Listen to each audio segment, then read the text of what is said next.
Hello everyone, आज इस video में हम बात करने वाले हैं about uric acid. Uric acid क्या होता है, यूरिक एसिड बढ़ने के क्या कॉजेज़ होते हैं, यूरिक एसिड अगर बढ़ जाए तो उसके क्या सिम्टम्स होते हैं और उसको प्रिवेंट करने के लिए आप क्या क्या प्रिकॉशन ले सकते हैं, और उसको अगर आपको हो जाए तो उसको कंट्रोल करने के लिए आपको क्या क्या डाइट में डूज एंड डोंट्स फॉलो करने चाहिए। तो इस वीडियो में आज हम बात करने वाले हैं about once your uric acid get increased, so what all you should do. Now uric acid is a form of waste product जो कि आपके बॉडी के अंदर जब आप फूड डाइजेस्ट करते हैं तो फिल्टर आउट होता है, जिसके अंदर प्यूरिन होता है। प्यूरिन एक केमिकल कंपाउंड है जो कि बॉडी में फॉर्म होता है और ब्रेक डाउन होता है। जब किसी भी वजह से आपकी प्यूरिन की मात्रा बॉडी में बढ़ जाती है तो ये जो यूरिक एसिड क्रिस्टल हैं ये जॉइंट के साइड में सेटल होने लगते हैं, और इस कंडीशन को कहते हैं हाइपर यूरिसीमिया। और ये कई सारी बीमारियों को इन्वेंट करती है, जैसे कि सबसे ज़्यादा कॉमन है गाउट। उस gout and you can have a chances of developing kidney stone age well.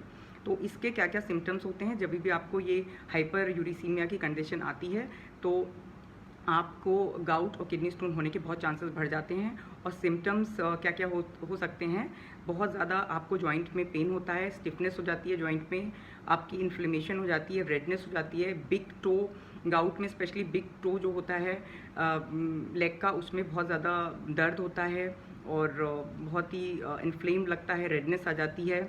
आपको बहुत किडनी में कई बार पेन होता है, आपको फ्रीक्वेंट यूरिनेशन की प्रॉब्लम आ जाती है, you at times you get blood in urine and you can get difficulty in passing urine as well. So these are some of the very common symptoms about once you have high uric acid. लेकिन कुछ लोगों को routine test में ही पता चलता है कि उन्हें यूरिक एसिड बढ़ा हुआ है और उनको कोई सिम्टम नहीं आते हैं। तभी हमेशा आई एम्फेसाइज कि you keep getting your blood test done every 6 months so that you should know and rule out if any such problem is happening inside your body. So now after this we will be discussing कि the causes of high uric acid, आपको क्यों किस वजहों से uric acid आपकी body में बढ़ता है। तो जब ये प्यूरिन जो कंपाउंड है आपका नॉर्मली से अधिक मात्रा में बॉडी में होता है, तो वो बॉडी नॉर्मली उसे एलिमिनेट नहीं कर पाती है, क्लियर नहीं कर पाती है, और वो बॉडी में सेटल होने लगता है। और वो सेटल कहाँ होता है, वो जॉइंट के सराउंडिंग में सेटल होता है, क्योंकि वो बॉडी उसको क्लियर नहीं कर पाई है, क्योंकि इतनी ज़्यादा मात्रा में बॉडी में बढ़ गया है। नॉर्मल रेंज में होगा तो body is naturally from the body it will be naturally eliminated, but once it is in excess amount it gets difficult for the body to clear it or eliminate it from the body.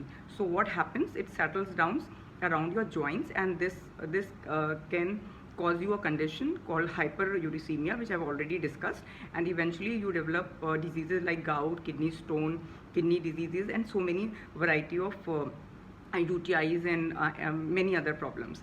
So now what are the causes? इसके क्या होते हैं ये अब हम बात करने वाले। Higher than normal uric acid is generated in the body once you eat certain type of food too much which has purine.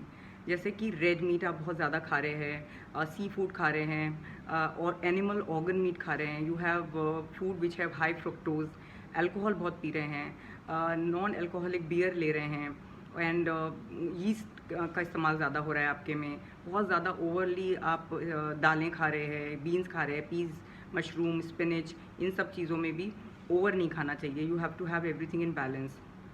तो ये सारी चीज़ें प्यूरिन में होता है, तो अगर आप ओवरली डबल ट्रिपल जो ज़रूरत है बॉडी को उससे ज़्यादा खा रहे हैं तो obviously purine levels in your body will increase and elimination of purine from the body gets difficult. So ये सारी चीज़ें आप मॉडरेशन में खाएं। और other than this there could be other causes also of getting high uric acid inside your body. That could be some genetic factor, some health condition like diabetes, being overweight, obesity, certain type of cancer, too much of stress, and the skin condition called cirrhosis. So ये सब चीज़ें भी, कोई भी kidney disease, तो ये सब condition भी आपके कहीं ना कहीं यूरिक एसिड को बढ़ाने में की वजह हो सकती है। तो इन द एंड मैं आपको यही कहना चाहूँगी कि आप जो भी खाएं उसको मॉडरेशन में खाएं।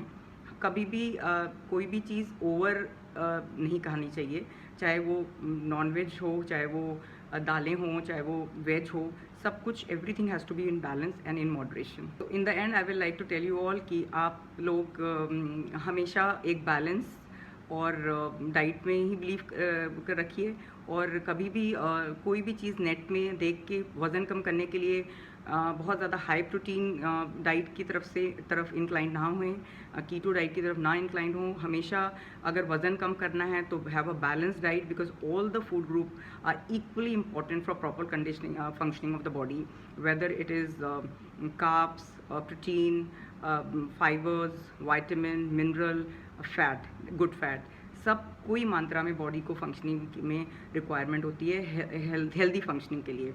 तो कभी भी कुछ लोग देखा गया महीनों तक for months they have high protein diet, so this is not normal. You cannot cut carbs totally from your life, so everything in moderation and balance is important. कुछ लोग हेल्दी खा रहे हैं तो वो ओवर खाने लगते हैं। If they are eating fish they will seafood, वो बहुत मात्रा में खाने लगते हैं। लीफी वेजिटेबल खा रहे हैं तो बहुत एक्स्ट्रा ऑर्डिनरी मात्रा में खाने लगते हैं। तो हर चीज़ बैलेंस में और मॉडरेशन में खाइए, और एक्सरसाइज करिए, और हमेशा अपने लाइफ को एक बैलेंस बना के रखिए हर चीज़ का। I hope you guys will like this video. Thank you so much for watching.